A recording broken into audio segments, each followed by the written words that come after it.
Doctor वैद का जानी कि कैसन लाचारी बा हमरा दिल के बीमारी बा हमरा दिल के बीमारी बा ई डॉक्टर वैद का जानी ई डॉक्टर वैद हर का जानी कि कैसन लाचारी बा हमरा दिल के बीमारी बा ओकरा बिना बेकरारी बा हमरा दिल के बीमारी बा ओकरा बिना बेकरारी बा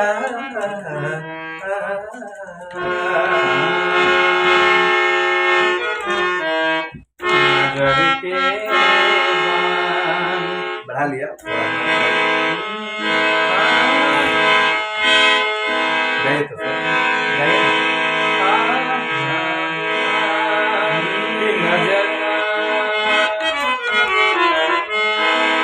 नजर के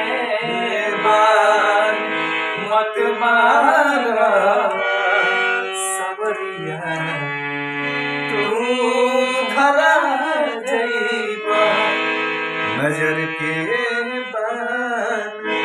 मत मारा सबरिया तू धरा जइबा नजर के बान मत मारा सबरिया तू धरा जइबा इनाम पहिले से बदनाम बा इनाम पहिले से बदनाम बा तू और बदनाम करा जइबा इनाम पहिले से बदनाम बा तू और बदनाम करा जइबा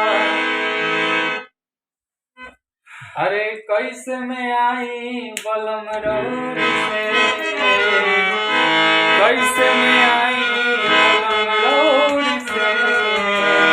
आवत में डर लागेला कैसे में आई बलम रोड से कैसे में आई बलम रोड से आवत में डर लागेला कैसे में आई बलम रोरी से आवत में डर लागेला लागेला डर लागेला डर लागेला लागेला डर लागेला डर लागेला अभी थर थर थर थर कांपे करे थर थर कांपे भीतर से करे आवत में डर लागेला कैसे में आई बलम गौरी से आवत में डर लागेला क्या बात है क्या बात अरे मछिया करे रे दोनों गाल में गड़ेला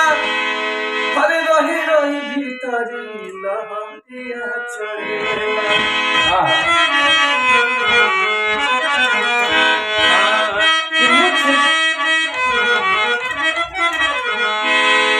मछिया करे रे दोनों गाल में गड़ेला अरे रही रही भीतरी लहरिया चढ़ेला अरे कांपे अरे कांपे अरे कांपे थर थर भीतर से करे कांपे थर थर भीतर से करे आवत में डर लागेला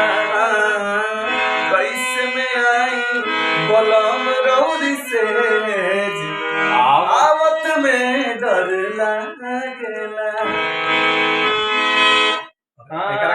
तरीका से दूसरा तरीका से। अरे नहीं झुलनी के छैया बलम दुपहरिया बिताइला हो, नहीं झुलनी के छैया बलम दुपहरिया बिताइला हो।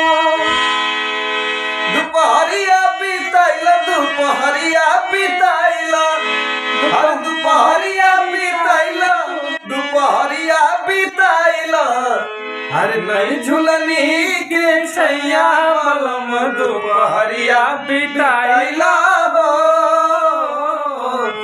नहीं झुलनी के छैया बलम दुपहरिया बिताइला हो। अब इतना ही पे ये बंद होता जो देखो था ऊपर लाइक करे के बाद और सब्सक्राइब करे के बाद और शेयर करे के बाद। ये हमारे बहुत ही अच्छे मित्र अमर राजा हैं जो कि भोजपुरी के बहुत अच्छे सिंगर हैं। सब रियाज है, रियाज में जरूर नहीं है कि सब सही है भाई, ठीक बा। मुंह में जौन आगर तो आदमी गा देवेला, तो इग्नोर करे के बाद सभी को हर